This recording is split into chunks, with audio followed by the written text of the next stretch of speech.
طے شدہ پیسوں سے بھی کم دے کر جاتے تھے، کیونکہ وہ سب کے سامنے خود کو گنگا ظاہر کرتی تھی، کیونکہ اگر وہ بولتی تو سب کو خبر ہو جاتی کہ وہ مرد نہیں عورت ہے، اور پھر عزت جانے کا الگ سے خطرہ ہوتا۔ اس لیے لوگ اسے گنگا سمجھ کر اور کمزور سمجھ کر زبردستی پیسے پکڑا کر چلے جاتے۔ وہ بیچاری صبر کر کے واپس لوٹ آتی۔ جس دن وہ 5,000 لائی تھی، اس دن وہ واقعی رات 2 بجے تک سواریاں لیتی رہی تھی۔ اس کی کوشش تھی کہ پیسے جمع کر کر میرا آپریشن کروا دے۔ اس کے بعد اس کی ٹیکسی میں ایک ایسی عورت بیٹھی جو ٹوپی والا برقع اوڑھتی تھی۔ وہ عورت میری بیوی کو اسی علاقے میں اسی مکان کے پاس لے گئی جہاں میں گیا تھا، اور کہنے لگی، اگر تم 2 گھنٹے یہاں رک جاؤ تو میں تمہیں 15,000 دوں گی۔ بس تمہیں کرنا یہ ہے کہ یہ پمفلٹ آنے جانے والوں کو بانٹنے ہیں۔ میری بیوی کو یہ کام آسان لگا۔ وہ عورت اس گھر میں چلی گئی۔ گھر کا دروازہ کھلا ہوا تھا۔ میری بیوی وہ پمفلٹ بانٹنے لگی، لیکن یہ معلوم نہیں تھا کہ ان پر کیا لکھا ہے، کیونکہ میری بیوی پڑھی لکھی نہیں تھی۔ بہت سی عورتیں وہ پمفلٹ پڑھ کر اس گھر میں جانے لگیں۔ گھر میں رش پڑنے لگا۔ 2 گھنٹے بعد وہ عورت باہر آئی اور میری ٹیکسی میں بیٹھ کر میری بیوی سے بولی کہ اسے واپس اس کے گھر اتار دے۔ میری بیوی نے اسے اس کے گھر اتار دیا۔ اس عورت نے اسے 20,000 روپے دیے۔ میری بیوی کی تو آنکھیں یہ دیکھ کر چمک اٹھیں۔ پھر یہ سلسلہ چلنے لگا۔ روز 4 بجے اس مکان میں جاتی اور میری بیوی کو پمفلٹ بانٹنے کو کہتی۔ پہلے تو میری بیوی اس علاقے میں آس پاس کی گلیوں میں وہ پمفلٹ بانٹتی رہی، لیکن اس کے بعد وہ روڈ پر بھی جانے لگی۔ عورتیں کھچا کھچ اس گھر میں جانے لگی تھیں۔ میری بیوی کو اب تجسس سا ہونے لگا کہ ایسا اس کاغذ پر کیا لکھا ہے جو پڑھتے ہی عورتیں اس گھر میں جانے لگتی ہیں، اور جب واپس باہر آتی ہیں تو بڑی خوش ہوتی ہیں۔ میری بیوی کو اندر آنے کی اجازت نہیں تھی، وہ بس باہر ہی کھڑی رہتی تھی۔ وجہ شاید یہ تھی کہ وہ عورت میری بیوی کو مرد سمجھتی تھی۔ ایک دن میری بیوی نے جب اس عورت کو حقیقت سے آگاہ کیا کہ وہ ایک عورت ہے، میاں کی معذوری کی وجہ سے یہ حلیہ اپنا کر ٹیکسی چلا رہی ہے، تو وہ عورت خاموشی سے سنتی رہی۔ پھر میری بیوی نے اس سے پوچھا کہ وہ پرچے پر کیا لکھتی ہے جو عورتیں اس کے پاس دوڑی چلی آتی ہیں۔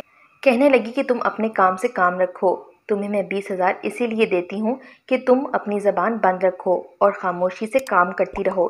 اس عورت نے سخت لہجہ اپناتے ہوئے میری بیوی سے کہا۔ میری بیوی چپ ہو گئی۔ ایک دن میری بیوی اسے لینے اس کے گھر گئی تو وہاں جا کر پتہ چلا اس عورت کا بہت برا ایکسیڈنٹ ہوا ہے، وہ 1 مہینے تک نہیں جا سکتی۔ میری بیوی بڑی مایوس ہو کر گھر واپس آ گئی کہ اب تو 20,000 کا آسرا بھی ختم تھا، لیکن ایک ترکیب نے جیسے اس کا مسئلہ حل کر دیا تھا۔ وہ واپس اس عورت کے گھر پر گئی جہاں عورتیں جمع ہوتی تھیں۔ ان میں سے ایک عورت سے پوچھا کہ تم لوگ یہاں کیا کرنے آتی ہو؟ وہ کہنے لگی، تمہیں نہیں پتہ، یہ عورت بہت پہنچی ہوئی خاتون ہے، میاں کو قابو کرنے کی تعویذ دیتی ہے، اور جو بھی خواہشات ہوں وہ اس کی تعویذ سے پوری ہو جاتی ہیں، اور اس نے گارنٹی بھی دے رکھی ہے کہ اگر کام نہ ہو سکے تو 4 ماہ میں پیسے واپس۔ ابھی اس عورت کے 2 ماہ ہی پورے ہوئے تھے۔ میری بیوی اس کے پاس چلی گئی۔ ارادہ تو میری بیوی کا بھی یہی تھا کہ کوئی ایسا تعویذ لے کر آئے جس سے میں پھر سے چلنے پھرنے لگوں۔ اس سے پہلے کہ وہ گھر کے گیٹ کے اندر جاتی، گیٹ کے پاس جاتے ہی اندر سے شور کی آوازیں سن کر وہیں کھڑی ہو گئی۔ کوئی مرد اندر سے چلا رہا تھا، کہہ رہا تھا، تم کیوں لوگوں کو بیوقوف بنا کر پیسے کما رہی ہو؟ 4 ماہ بعد اگر ان کی خواہش پوری نہ ہوئی تو کیا کرو گی؟ کہنے لگی، تب تک روپوش ہو جاؤں گی، ابھی تو مجھے پیسے کمانے دو۔ وہ بیمار تھی، اسی لیے میری بیوی نے سوچا کہ اگر یہی کام میری ماں بھی 1 ماہ تک برقع اوڑھے کر لے تو ہمارے پاس آپریشن کے پیسے جمع ہو جائیں گے۔ یہ بات جب میری بیوی نے میری والدہ سے کہی تو وہ بھی میری وجہ سے تیار ہو گئیں۔ کافی پیسے میرے آپریشن کے جمع ہو گئے تھے، اور اب جو پیسہ وہاں سے جمع ہوتا تھا وہ میری بیوی اور اماں کے پاس آتا تھا۔ عجیب بات یہ ہوئی کہ میری ماں کے دم درود سے لوگوں کو فائدہ ہونے لگا، اس لیے عورتوں کا یقین بھی پختہ ہونے لگا۔ میری ماں اخلاص سے انہیں اللہ کا کلام پڑھ کر دیتی تھی۔ پھر میری وجہ سے دکھی بھی بہت تھیں۔ دکھی دل کی پکار تھی۔ لوگوں کی چند دعائیں قبول ہو گئیں تو ان کا میری ماں پر اعتقاد بڑھنے لگا۔ میرا آپریشن بھی ہو چکا تھا، لیکن لوگوں کے مسائل کی وجہ سے میری ماں جانے لگی تھی۔ جب میں وہاں پہنچا تو عورتوں کا رش دیکھ کر گھبرا گیا۔ کئی عورتیں میری طرف بڑھیں اور میرا ہاتھ پکڑ کر عقیدت سے چومنے لگیں۔ میں نے فوراً اپنا ہاتھ کھینچ لیا، میں تو بری طرح سے گھبرا گیا تھا۔ وہ خواتین مجھ سے دم کے لیے اور دعاؤں کے لیے درخواست کا کہنے لگیں۔ میں بھلا کیا جواب دیتا؟ بس جیسے تیسے 2-3 گھنٹے گزارے اور واپس آ گیا۔ دل سے وہ بات تو ختم ہو گئی تھی جو مجھے اندر ہی اندر پریشان کیے ہوئے تھی کہ میری ماں اور بیوی نے کوئی ناجائز کام تو نہیں کیا تھا۔ ہاں، لیکن ایک جھوٹ بول کر لوگوں کو ضرور فریب دے رہی تھیں میری بیماری کی وجہ سے، اور اب میرے سامنے بیٹھے روتے ہوئے اپنے کیے پر شرمندہ تھیں، اور ساتھ ساتھ یہ بھی کہہ رہی تھیں ان کے پاس دوسرا کوئی بھی راستہ نہیں تھا، اور میں اس بات پر آنسو بہا رہا تھا میں نے کیسے اپنی پاک دامن بیوی اور نیک سیرت ماں کے کردار پر شک کیا۔ جو کچھ انہوں نے کیا بلا شبہ غلط تھا، لیکن پھر یہ سوچا کہ لوگوں کی دعائیں بھی تو قبول ہو ہی تھیں۔ وہ میری ماں کی سادگی تھی، اللہ سے مانگنے کی چاہت تھی، کیونکہ میری ماں نے کسی کو کوئی تعویذ نہیں دیا تھا، بس ان کے لیے آہوزاری سے اللہ کی حضور دعائیں ہی کی تھیں۔